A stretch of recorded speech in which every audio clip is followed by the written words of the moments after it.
Bienvenidos a En Contacto, un podcast del Colegio de Periodistas y Profesionales en Ciencias de la Comunicación Colectiva de Costa Rica. Actualidad, debate, opinión y mucho más en este capítulo de En Contacto. Bienvenidos a En Contacto, el podcast del Colegio de Periodistas y Profesionales en Ciencias de Comunicación Colectiva de Costa Rica. Mi nombre es Gabriel Santamaría y los voy a estar acompañando en este tercer episodio de la segunda temporada. El día de hoy vamos a hablar de cómo prepararte para entrevistas en el sector de la comunicación. Nos acompaña Fabricio Ponce, quien cuenta con más de 20 años de experiencia como administrador y trabajando también en recursos humanos desde el sector de la comunicación hasta el sector. ¿Cuáles son las principales cosas que toda persona sí o sí debe saber de cara a una entrevista laboral, independientemente del sector donde se contrate o del sector de la persona que aplique? Hola Gabriel, mucho gusto, muchísimas gracias por la invitación y saludos también a todos los que nos van a escuchar en el podcast. Mira, cuando hablamos de entrevistas de trabajo, en general hay una serie de cositas, vamos a irlas conversando hoy, pero también vamos a ver un poquito el tema ya más en el sector de comunicación. En cuanto a esta pregunta que me haces, me parece que aquí aplica para todos los sectores y desde mi experiencia, desde mi recomendación, hay 4 cosas puntuales que toda persona tiene sí o sí que saber. Primero, ¿quién es ella? Cuando hablamos de quién es ella, es sus gustos, sus motivaciones, sus deseos, sus fuerzas, sus fortalezas, sus debilidades. Eso lo podemos ver también para dónde va en la vida. Me estoy metiendo a la parte de comunicación, a la parte de periodismo, ¿por qué? ¿Cuál es la razón por la que estoy ahí y a dónde quiero llegar? Quiero ser un reportero, quiero ser presentador de noticias, quiero ser director de un medio. Es importante saber esas cosas cuando vamos a una entrevista laboral. Las cosas que sabemos hacer bien y las cosas que no sabemos hacer bien. ¿Por qué? Porque las cosas que sabemos hacer bien son nuestras fortalezas, son las que nos van a abrir puertas y las que nos van a posicionar en una entrevista, en un medio, en un trabajo en general, como bien decías, independientemente del sector. Y las cosas que no sabemos hacer bien, es necesario que las sepamos. ¿Para qué? Para buscar la manera de calzar por ahí y mejorar eso, sin que llegue a ser necesariamente una fortaleza, pero es bueno que sepamos en qué cosas no somos buenos, para precisamente no meternos ahí y eventualmente traernos por ahí alguna frustración más adelante. Ahora, debido a la naturaleza de la virtualidad en que estamos viviendo ahora, pues muchas empresas hacen el proceso de entrevista y selección pues de manera virtual y remota. ¿Cuáles serían las principales diferencias entre una entrevista virtual y una presencial? ¿Y cuáles son las principales variantes que se deberían de tener en cuenta? Yo creo que en las entrevistas virtuales hay menos tiempo para darnos a conocer, para conversar, que es algo que eventualmente podemos ampliar más adelante. El tiempo es muy limitado. ¿Por qué? Porque nos citan a X hora y tenemos media hora. Y entonces hay un guión muy estructurado para hacerlo. No tenemos la facilidad de sentarnos a conversar, de ampliar detalles, de contar algunas cosas. Entonces hay que aprovechar muy bien el tiempo. Entonces, creo que eso es, en mi opinión, lo principal que hay aquí, la principal diferencia, la cantidad de tiempo. Eso implica entonces, Gabriel y amigos, que tenemos que saber aprovecharlo muy bien. Entonces, ese ejercicio de autoconocimiento que citábamos en la pregunta anterior, se hace necesario que la tengamos presente ahora. ¿Quiénes somos? ¿Para dónde vamos? ¿Qué sabemos hacer bien y qué no sabemos hacer bien y de qué manera eventualmente lo solventamos? Porque es muy poco el tiempo y no tenemos mucha posibilidad de, de explicar muchas cosas. Entonces, es importante eso. Aunado a ello está el tema de algunos test, algunas pruebas ahí en línea Entonces, esas cositas, ¿verdad? Nos quitan posibilidad de darnos a conocer. Por eso es importante tener claro estos puntos que decíamos en la pregunta anterior.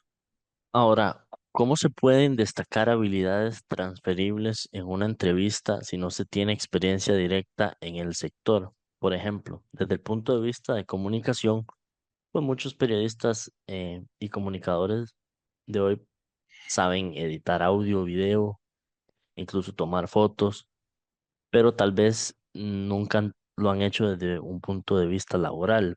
No es lo mismo editar pues un trabajo que tal vez hiciste en un momento de la universidad o para algo propio, que ya hacerlo pues laboralmente pues casi que todos los días. ¿Cómo se pueden transferir esas habilidades que tal vez uno tiene, pero tal vez la experiencia no está ahí lo suficiente?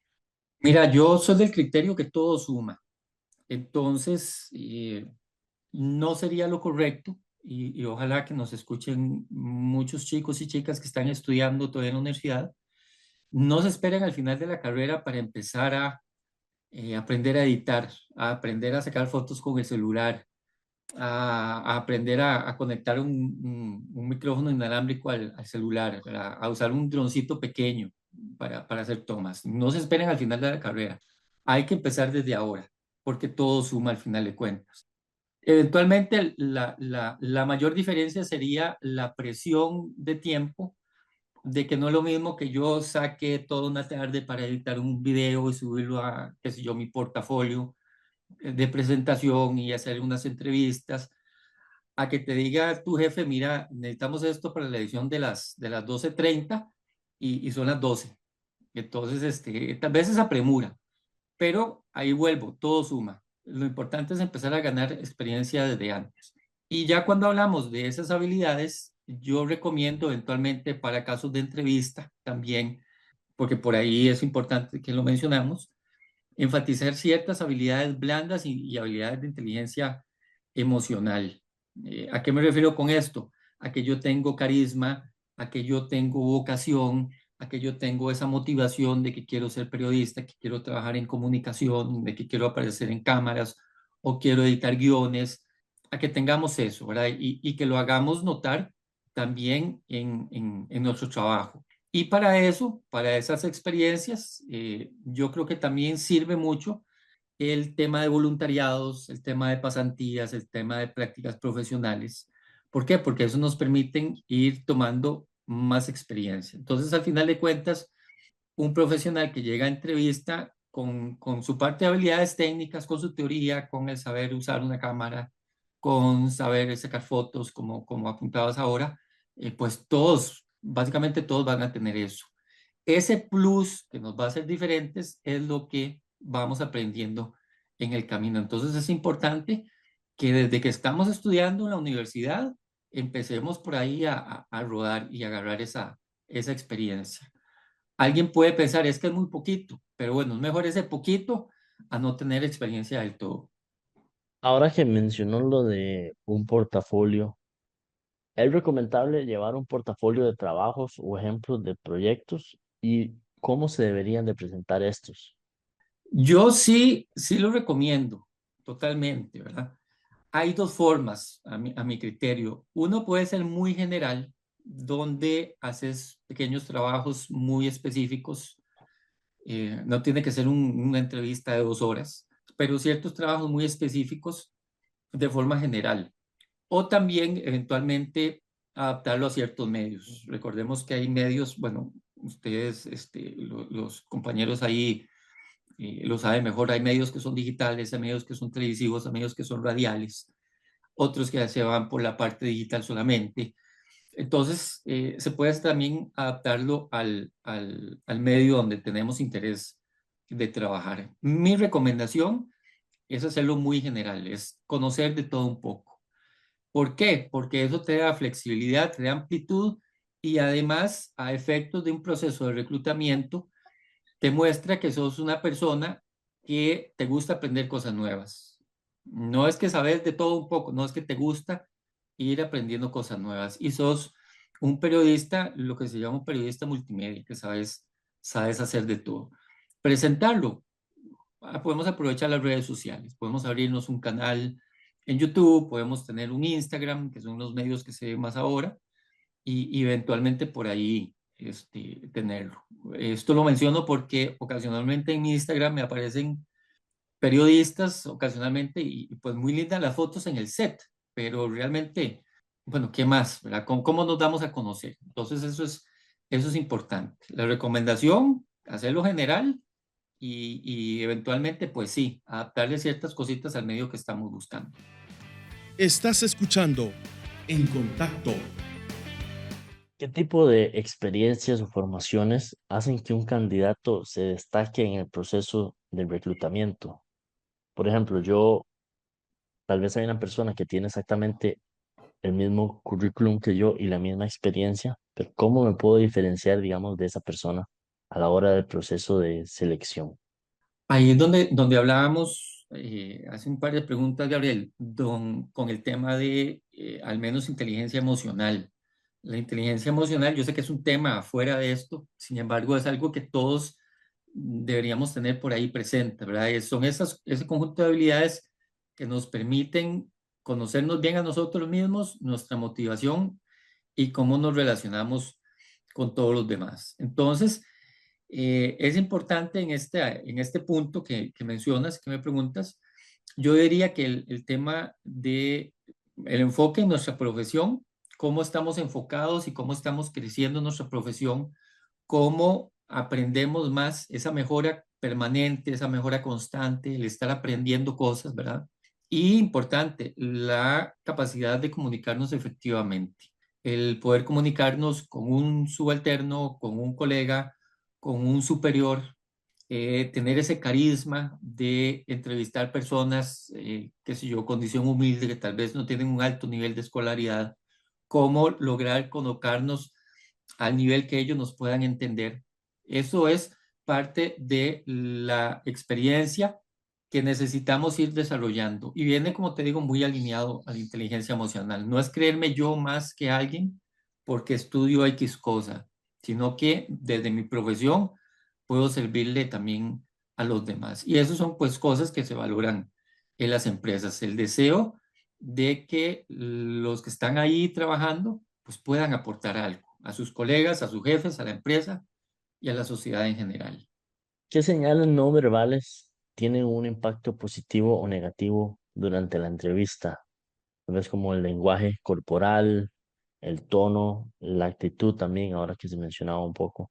Mira, esto es muy importante porque ahí me ha tocado entrevistar personas en los dos extremos. ¿Verdad? Las personas, por un lado, muy arrogantes, que creen que hay que contratárseles porque tienen, no sé, X cantidad de títulos, por ponerte un caso. Y está la otra persona que no sabe ni qué contestar porque está súper nerviosa, porque está eh, ahí trabada, ¿verdad? En una entrevista. Es importante la seguridad en uno mismo para empezar a responderte ya de forma más puntual, esas señales verbales.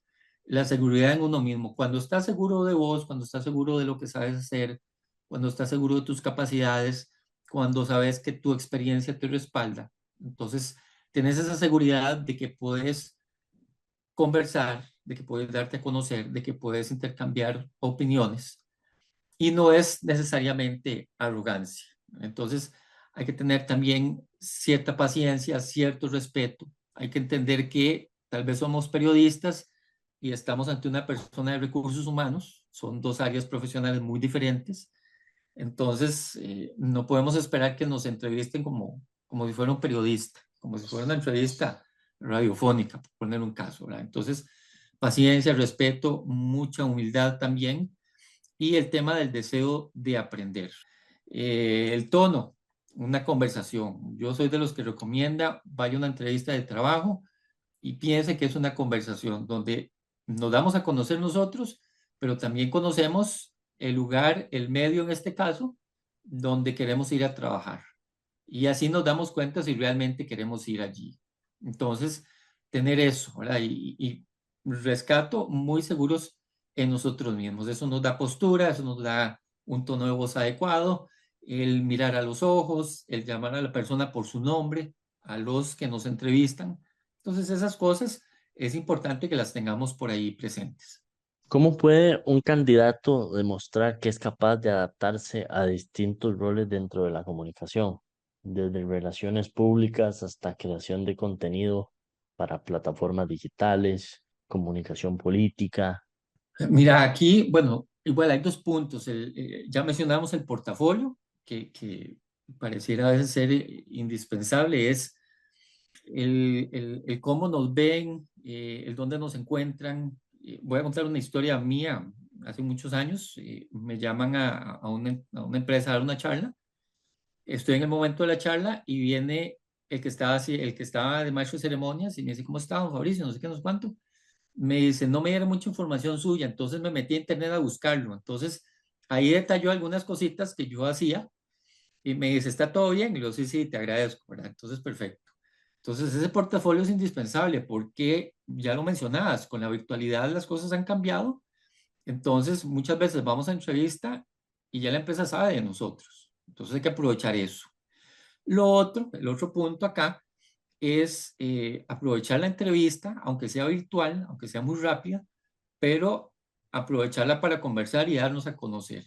Si somos personas carismáticas, si somos personas que nos gusta por ahí esa acuciosidad de preguntar, bueno, ese es el momento perfecto para demostrar esas fortalezas nuestras, porque en muchas ocasiones las entrevistas pueden ser perfectamente un simulacro donde están probando los atestados, las características que pusimos nuestras en el currículum. Entonces es importante que aprovechemos ese espacio también de la entrevista, que aunque sean 5 minutos, o sea una hora, pero ese es el espacio perfecto para demostrar que podemos y que somos comunicadores. ¿Cuál es la mejor forma de hacer seguimiento después de una entrevista sin parecer insistente? Que bueno, yo creo que es algo que todas las personas que hemos buscado trabajo alguna vez hemos estado así como a la espera, a la expectativa, eh, cuándo me van a llamar, ya ha pasado mucho tiempo y cómo es esa línea fina, digamos, delgada entre no parecer insistente, pero a la vez mostrar interés, pues, en la entrevista. ¿Y qué es lo mejor para hacer en esa situación? Sí, esto es importante y me alegra que lo hayas mencionado porque es una consulta habitual que se me hace. Bueno, hay varias corrientes, ¿verdad? Mi recomendación muy propia, yo, Fabricio Ponce, es preguntarlo en el mismo proceso de entrevista. Hay un momento donde se habla de la parte del puesto, se habla de la parte de la empresa, se habla de lo que vamos a hacer, eventualmente pues se habla ahí de los beneficios, ¿verdad? Hacia el colaborador. Yo siempre recomiendo pregunte, saque un tiempo y pregunte, mire, tal cosa, mire, voy a tener gente a cargo, mire, voy a hacer esto otro. Y además pregunte cuáles son los pasos a seguir en el proceso de reclutamiento. Habrá más entrevistas, esta la última, de aquí voy para una terna eventualmente, más o menos cuánto demora el proceso. Esas preguntas perfectamente las podemos hacer y no hay ningún problema. Y como te digo, y como les digo a todos, ¿verdad? Mi recomendación es hacerla ahí en el momento. Hay especialistas que recomiendan también una nota, un correo de agradecimiento, preguntar por correo. Yo no lo recomiendo porque a veces, muchísimas veces, tenemos decenas de correos, de currículums en las bandejas de entrada, entonces puede que se pierda por ahí. Entonces, mi recomendación es hacerlo en la entrevista de trabajo, preguntar sin ningún problema, ¿verdad? ¿Qué sigue ahí en ese proceso, ¿verdad? Y siempre dejar la puerta abierta, ser muy cordiales, ser muy agradecidos, buena actitud siempre, siempre positivos. Al final de cuentas, todo eso suma y todo eso también se nota. Pero sí es importante, ya que lo mencionaste, Gabriel, que enfaticemos en que podemos hacer esas preguntas de seguimiento y preguntar sin ningún temor qué es lo que sigue ahí en el proceso. Bueno, eso ha sido todo para este episodio. Más bien, muchísimas gracias a Fabricio por habernos acompañado hoy con esta información muy valiosa para nuestros colegiados. Muchísimas gracias, Gabriel.